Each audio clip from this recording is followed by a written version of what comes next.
ఎటువంటిదండి, ఎంత మధురమో యేసుని ప్రేమ. ఆ ప్రేమతో నిన్ను పిలుస్తున్నాడు ఆయన. ఎవ్వరును నశింపక ఆ ప్రేమతో ఆయన పిలుస్తున్నాడు. కాబట్టి ఇదిగో చెప్పిన మాట అయిన 5వ మాట ఉంది.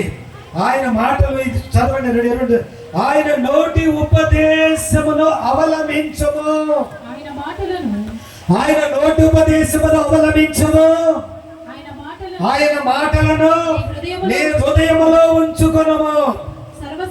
సర్వశక్తుని వైపు తిరిగిన వెడల నీ గుడారము నుండి దుర్మార్గతను దూరముగా తొలగించిన వెడల దేవుని స్తోత్రం. ఏం తొలగించుకోవాలి ఉందా? మరి సేవకులు ఏమంటారు? ఎప్పుడు రక్షణ పొందండి, రక్షణ పొందండి, రక్షణ పొంది అమ్మా రక్షణ పొందేమని అంటారు. పొందలేదు. ఇంకెవరు వద్దాను? బైబిల్ ఏ నుంచి ఇదిగో ఆది నుంచి ప్రకటన వరకు ఏ రకంగా బైబిల్ చదివినా కానీ ఒక్క విషయాన్ని పట్టుకోవాలి. ఏంటది? ఏంటి పట్టుకోవాలి? రక్షణ. ఎన్ని చేసినది లేకుండా మానవుడు ఆ నిత్యంత రాజ్యములో ఎవ్వరు కూడా చేరలేరు. చేస్తారా? అందుకే అంటున్నాడు, హృదయంలో ఏముందంట? హృదయంలో ఏముంది? నీ గుడారములో ఉన్న పాపమును తీసిన వెడల నీవు అభివృద్ధి పొందుతావంట. ఏం పొందుతావు చెప్పండి? అభివృద్ధి పొందుతావంట. దేవుడి స్తోత్రం. మరి అభివృద్ధి పొందడం మీరంతా కూడా ఎవరి సహవాసం మనకి? అందుకే ఆయనతో మనకు సహవాసము. ఆయన మాట ప్రకారం మనం చేయాలి. అప్పుడే మనకు క్షేమమును బైబిల్ చెప్తుంది. ఇక్కడ అప్పుడే మనకు క్షేమము. అమ్మా రక్షణ దేనికి ఉంటారు చెప్పండి? పొందడం దేనికి? ఏంటంటే మీరు ఎవరు మాట్లాడలేదు అసలు. రక్షణ దేనికి పొందుతారు? దేవుడి స్తోత్ర. ఆయన రాజ్యమేనా? ఆయన రాజ్యమేనా? లోకం వెళ్ళి సంపాదిస్తూ ఉంటే నేను కూడా పెద్ద వేసాను, లక్షలు పెట్టి కట్టేశాను. కానీ దాన్ని బట్టి నేను సంతోషించను. నా కుమార్తెలు మంచి పరిచయం చేస్తారు, దాన్ని బట్టి కాదు. వాళ్ళు సంపాదించిన బట్టి కాదు. కానీ నా నలుగురు కుమార్తెలు మంచి సేవ చేస్తున్నారు. ఇప్పుడు అందరూ ఒకళ్ళు ఖమ్మం, ఒకళ్ళు తాడపల్లి కూడా, ఒకళ్ళేమో పాలపరు, ఒకళ్ళేమో కోసాట వెళ్ళింది. ఇలా నువ్వు వాక్యం చేసి చూపించారు. వాళ్ళు చాలా ఆస్తులు ఉన్నాయి. ఆస్తులు బట్టి సంతోషించట్లేదు నేను. వాళ్ళు పాపక్షమాపణ పొంది ఎవరితో ఉన్నారు? వాళ్ళు దేవునితో సహసపట్టుకోవడం కూడా కలిసి. దేవుని స్తోత్రం. ఎవరికి ఆపణ చెప్పండి? మనకి దేవుని ప్రేమ. ఒకసారి చెప్తున్నారు నేను.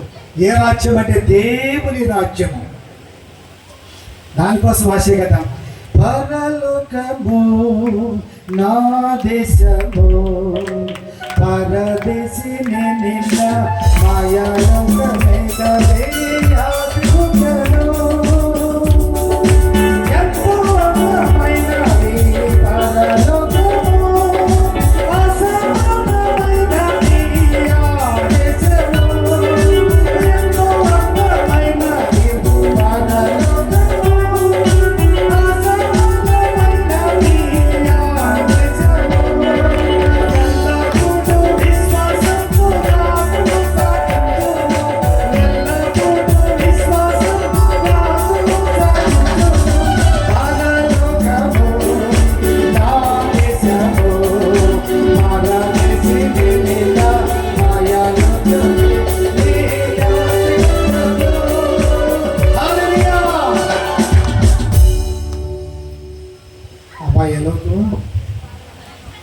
పరలోకం అంటే పాడున్నారా మీరు? పాడతారు ఈ పాట మీరు? పాడరా, అది మీరు నేర్చుకునేదండి. కాబట్టి ప్రియులారా, మరొక విషయం ఫిక్స్డ్. మరి దైవజన సమయం వల్ల నేను అయితే ఒక మాట మీరు పట్టుకోవాలి, తమ దినములు క్షేమముగా భూలోకములు.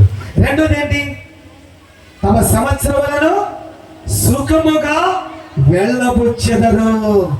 సామెతల గ్రంథాన్ని మనం చూద్దాం. 31వ అధ్యాయంలో 33వ వచనాన్ని మనం చూద్దాం. ఒకసారి త్వరగా సహాయం చేయండి పిల్లరా. మొదటి అధ్యాయంలో 33, సారీ చెప్పాను. మొదటి అధ్యాయంలో 33వ వచనం. నా ఉపదేశమును అంగీకరించువాడు. ఎన్ని ఉపదేశాలు విన్నారు ఇప్పుడు మీరు? ఎన్ని ఉపదేశాలు విన్నారు? లెక్కేసుకోండి, మర్చిపోయారు.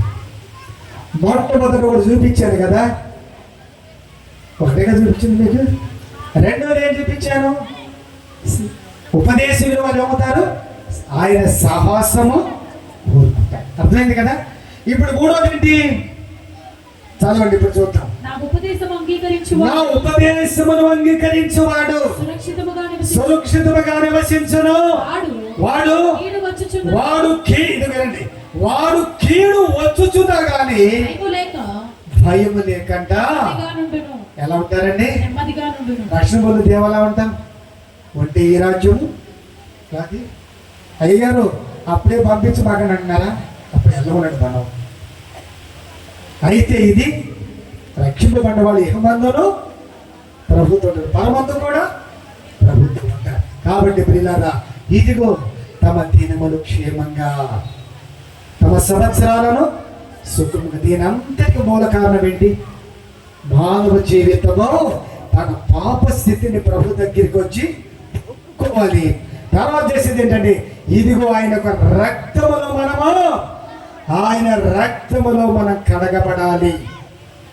ఆయన రక్తములో మనం కడగబడితేనే అప్పుడు మనం సంతోషించగలమని బైబిల్ చెప్తుంది. మరొక విషయం మనం చూద్దాం, గమనించండి. సామెతలు 16వ అధ్యాయంలో 20వ వచనము ఒక్కసారి చదవండి త్వరగా. ముగిస్తా నేను. ఉపదేశమునకు చెవియొగ్గువాడు. విన్నారు కదండి. ముందే ఏమన్నారు మీరు? అవును కదా. ఇక్కడేమన్నాడు? ఉపదేశమును చదవండి సామెత త్వరగా. ఉపదేశమునకు చెవియొగ్గువాడు, ఉపదేశమునకు చెవియొగ్గువాడు మేలునందును యెహోవాను ఆశ్రయించువాడు. ఎవరిని?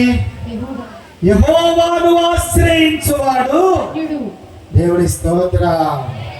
ధన్యత ఎక్కడుందండి? సామెత రాజరసులో మాట చెప్తున్నాడు అక్కడ. ఉపదేశమును అంగీకరించాలి, దేవుని వాక్యం శ్రద్ధగా వినాలి.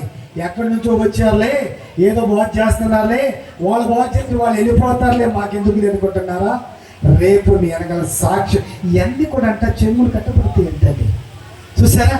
ఇవన్నీ కూడా కట్టబడతాయి. కాబట్టి దీనిని వాళ్ళరా విశ్వాస విషయంలో వెనుతీయక దైవ చిత్త ప్రకారం చేస్తే ఉపదేశాన్ని ఏం చేయాలి? అంగీకరించాలి. ముందు బోధన చెవికి వేసుకోవాలి. అక్కడేమన్నాడు? నా ప్రజలారా మీ పాపాన్ని విడిచి రండి. పాపాన్ని క్షమించేదెవరు? యేసుక్రీస్తు వారు. పాపాన్ని కడిగేదెవరు? ఆయన రక్తం ద్వారా మనము కడగబడతాము. ఈ విషయం నేను జ్ఞాపకం చేసుకొని దేవుడు వాటి ప్రకారం చేస్తే మన జీవితానికి దేవుడు మంచి కార్యాలు చేసేటువంటి వారు. కాబట్టి మనము దేవునితో సహవాసం కలిగి ఉందాం. మార్మల్ సంతకు పొందారుగా మీరు. పనులు ఏం చేస్తారు? అందరూ కూడా మళ్ళీ పాప క్షమాపణ, రక్షణ అందరూ కూడా పొందాలి. అందుకే పౌలు అంటాడు, ఒక్క మాట మనం ఆ పుస్తకాన్ని క్షమించండి. రోమిలికి రాసిన పత్రిక 10వ అధ్యాయం మాట్లాడుతుంది. ఒక మాట సరిగా గుర్తించేస్తాను నేను. అంతటికి మూల కారణం ఏంటంటే అదే మాట మనకు. సరే త్వరగా సహాయం చేయండి. రోమిలికి రాసిన పత్రిక 10వ అధ్యాయము